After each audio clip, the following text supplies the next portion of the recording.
welcome back to Chetty and LYCAN'S Horror Party Massacre. What I'm doing today is my top 10 favorite horror movies, and I'm not even sure of the order anymore because I love every single one of them equally. So I'm going to share my loves with you guys, and you can comment below what your favorite is, what you like out of my list. I know some of my movies, you guys are going to give me a hard time. That's okay. Everybody loves, different things. But one thing that I can say is horror fans unite. No matter what horror movie you like, we are a family here, no matter what. So, my first, I have to pay very close attention to and give it all the props because the very first horror film that made me who I am is the original Exorcist. I watched it when I was 4. I'm an only child, so I did a lot of stuff by myself, when my parents were doing other things. So I would always hang out in my dad's room, and because his bed was most comfortable, so I'd lay in there a lot and take naps and watch TV and different things like that. So I was watching the original Exorcist, and my dad heard me giggling and said, "Let me go see what she's doing. That giggle doesn't sound right." So he comes in, and I'm sitting watching me watch The Exorcist, which is a movie that scared him. And he says, "Okay, our child's demented." I would be freaking out, and she's laughing at one of the scariest movies ever made. And The Exorcist still gets me. I was lucky enough on my 21st birthday, around that fall season, they brought back The Exorcist in the theater, and they put back the famous spider walk down the stairs. And it was a midnight showing. I was not, fully awake because I had just done a haunted house and was doing all of that. So whenever I went, I was like, you know what, I'm kind of tired. As soon as I saw that scene, because I had never seen that scene before, I was like, I'm awake. It freaked me. It re-scared me. And I like being scared. And when a horror movie scares me, it's just awesome because I'm not scared anymore. I don't get scared of movies anymore. The next one is The Thing. And it's the John Carpenter's remake. And there's a funny story to that. When I was younger, that's one of my dad's favorite movies. He loves John Carpenter. His favorite John Carpenter is actually Starman, great movie. But his other one was The Thing. And he liked to watch that movie a lot. I thought it was boring when I was 8. I'm just like, 8, 7, 6 years old in that time frame. I'm like, this is the most boring movie I have ever seen. Because I wasn't yet a sci-fi fan. And so what made me start loving The Thing, I was 13, going through some kind of sickness that actually had me on bed rest. And the only movie that was on that got my mind off of the pain and everything I was going through was John Carpenter's The Thing. And of course, this is on regular TV with commercials, probably on the Sci-Fi Channel. So yes, all the good stuff was cut out. But that movie comforted me so much that I fell in love with it. I do a lot of quotes. In fact, we're getting ready to post a video here, me and Chetty, and about top 10 movie quotes that we use on a daily basis. And he told me to pick 5, and he's going to pick 5. And 3 out of 5 are from The Thing. And I didn't realize exactly how much I quoted that movie. And so that's definitely a movie that's dear to my heart. The next one, and this is one that actually scared me to the point where I'm laying in bed, shaking the whole bed because I'm scared. And it was almost to the point where my husband, Chetty, says, "Do I have to turn it off? Because you're freaking out." And it was called Untitled Chapter. And it's got that some of it's found footage, some of it's regular. but it got me absolutely fascinated with number stations. And the movie is just extremely creepy. The best thing about the movie is the main guy, is Buffalo Bill from Silence of the Lambs.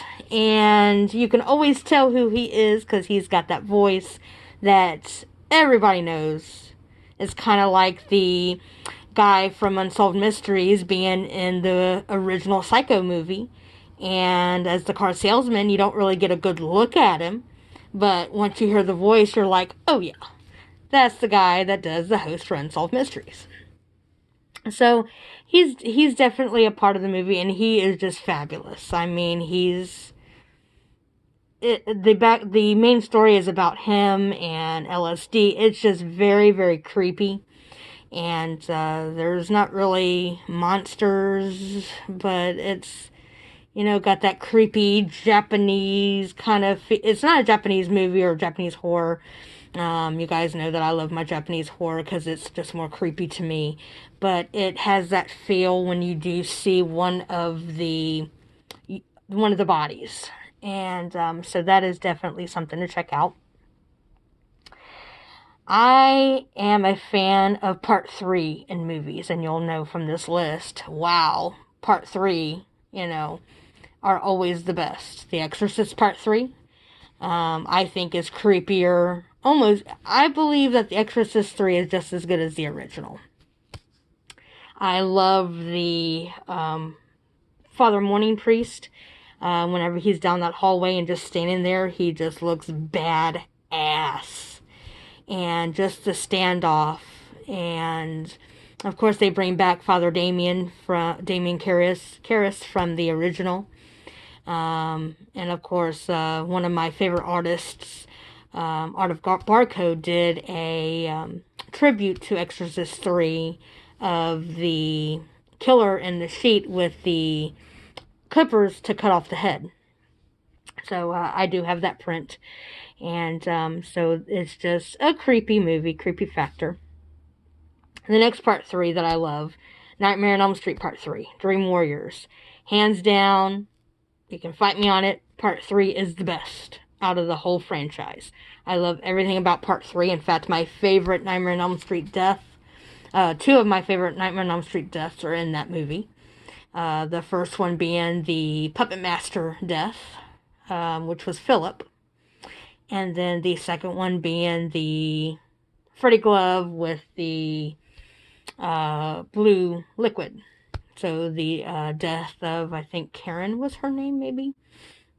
I'm sure if I need to be corrected, my husband will edit and put what her name was. But that's the whole I'm beautiful and bad. She was great. Honorable mention, Bad Dreams. She was in Bad Dreams, great movie. Honorable mention of this top 10. Next, Part 3, Basket Case Part 3. Mainly because of the babies. I love Belial. Belial is just... he is awesome. I love all three Basket Case movies. I just love Part 3 because of the babies. They are just absolutely cute. And yes, when one of the babies dies in the jail, yes, I do get upset. So Part 3 is great. Plus the singing of the grandmother of the creatures. I just, because I believe she was, back in her day, a jazz singer. So she actually sung. So that was a really cool nod to her singing career. The next Part 3, Puppet Master Part 3. Blade is probably my favorite puppet master besides Jester. And so Part 3 is his origin story, played by the late and amazing, I believe his name is Richard Lynch. He is amazing. I love him. I always thought he was very cool. He was in another one of my top 10s, Necronomicon, as the first stories. I think that was his dad, either the dad or the main character, older, was played by him. I absolutely love Richard Lynch. And so that was another absolutely great movie, another Part 3. And this is, I know I'm going to get shit for this opinion, but the next Part 3, Halloween Part 3. don't get me wrong, I like Michael Myers, but part 3 was the best of the whole entire Halloween franchise. It had Tom Atkins for one. It had no Michael Myers. So, I mean, like I said, I like Michael Myers, but part 3 is just so different. I just love part 3. I wish they would have stayed with that idea. The next part 3 is, and it's because it's the only one out of the whole franchise that has scared me. Hellraiser Part 3 is creepy. The whole Cenobite, the video guy.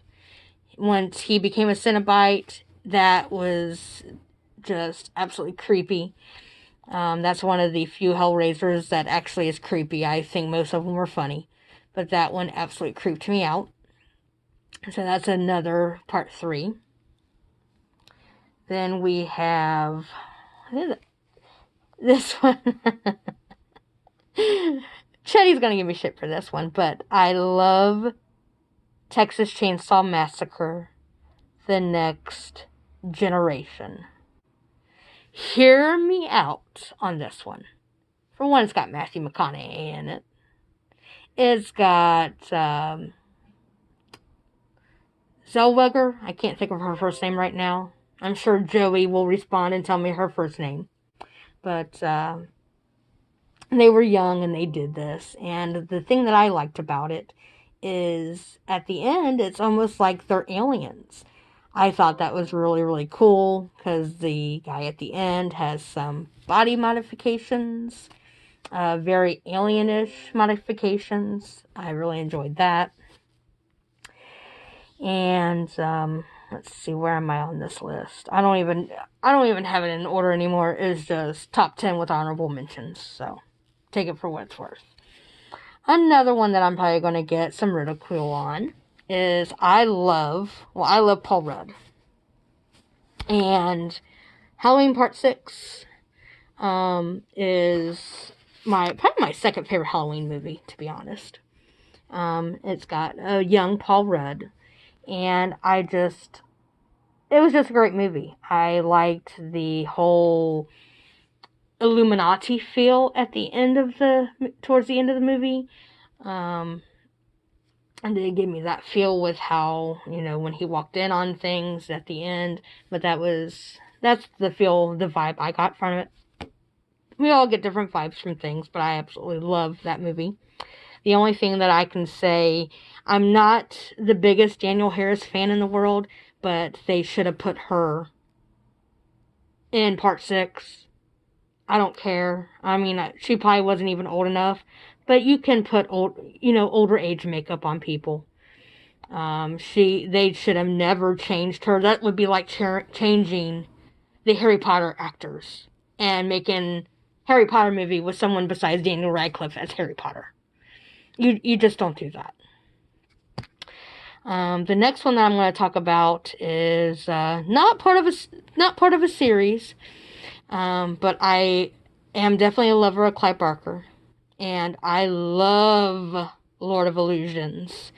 Check out my favorite artist, Art of Barcode, for his Nyx print from Lord of Illusions. I will always love that movie. I love Swan. Swan is love Swan. I've seen him other things where it's just like, that's not Swan. That is not. But the movie is great. I enjoy it every time I watch it. So that's another great horror movie. And I'm getting down to the wire here. So Salvage is a very independent-ish kind of movie because the main actors also did like catering, makeup, things like that. It's called Salvage. And for a long time, back when I could not sleep, and this is why I love the movie so much, I go through insomnia quite a bit. I'm getting better with it with the old age, but definitely have gone through insomnia throughout most of my life. Have seen some great movies because I couldn't sleep. I remember one time when I was 13 or 14, and they did the USA Up All Night, and I was watching. I never saw it before, never heard of it. It was a movie called They Live by John Carpenter. And so I saw the credits, and I saw John Carpenter did it, and I said, okay, everything he touches is gold. And then I saw the name Rowdy Roddy Piper. And I said, definitely want to watch this. Then I see Childs. I can't think of his real name right now. It's either Keith David or David Keith. From The Thing. So I said, okay. And I just thought the movie was incredible. But with Salvage is a movie that it's not very, very long. I love the concept of, a bad person experiencing the crimes that they did inside the body of the crime they committed against, and reliving that over and over and over again. Basically being in hell and reliving the worst thing that you've ever done to anybody, and being in that person's shoes. So, great original concept idea. The movie is probably maybe about an hour and 10 minutes long. So, not very long movie. But the movie was so soothing. And that anytime that I could not sleep or fall asleep easily, all I had to do was put that movie in the machine, and I'd fall asleep. And so that movie, gave me a lot of rest, needed rest in the past. And the last one that I'm going to mention here is the original Shining. It is nothing even close to being like the book by Stephen King. They did do a Shining miniseries later that was literally, because I read the book at the same time I was watching the miniseries, read the book, and it was literally page for page for page, scene by scene of the book. So, and the miniseries is great. I mean, it's got Steven Weber, so it's great. Great cast. But the original Shining with Jack Nicholson. And I love Jack Nicholson. I think everything he's ever been in just made it better because he was in it. But that Jack Torrance with the movements and some of the memes. I even stole some of the memes that people have created of him with bipolar statements and things like that. And just absolutely love The Shining. The twins don't creep me out. The Room doesn't creep me out. It's not a creepy movie, but I got fascinated with people that have the shine. And I have read most of Stephen King's work, and I love when he does characters in other books that have the shine. It doesn't necessarily have to be The Shining or Dr. Sleep or anything like that. What I love about his writing is he puts characters from one story into another story. And I think he actually did that with Gerald Game as well. But The Shining, I love the original. I've seen the Dr. Sleep. It was okay. Nothing like the original. But there's my top whatevers. I don't think it's a top 10 anymore. Like I said, it's top 10 with some honorable mentions. But those are my movies that I just absolutely love. And let me know if you've seen them all, what you like about them, what you don't like about them, if you think I'm crazy. Definitely be positive with your criticism. Don't want any kind of drama on the channel. But let me know what you think, what you agree with, what you don't agree with. Give me a like and a share. We're always looking for new subscribers. And one thing about us, you subscribe to us, we definitely subscribe to you, and then we get to know who you are as well. So it's always fun in that sense. But, my husband Chetty usually does most of the little one-offs, but I'm starting to get into it a little bit here. So definitely check it out. Let us know what you think. Like, subscribe, comment. I'm sure I know several of you will comment. And have a good one. And I'll end with a final, it's weird and pissed off, whatever it is. I want to thank you. Anything you want, you just name it.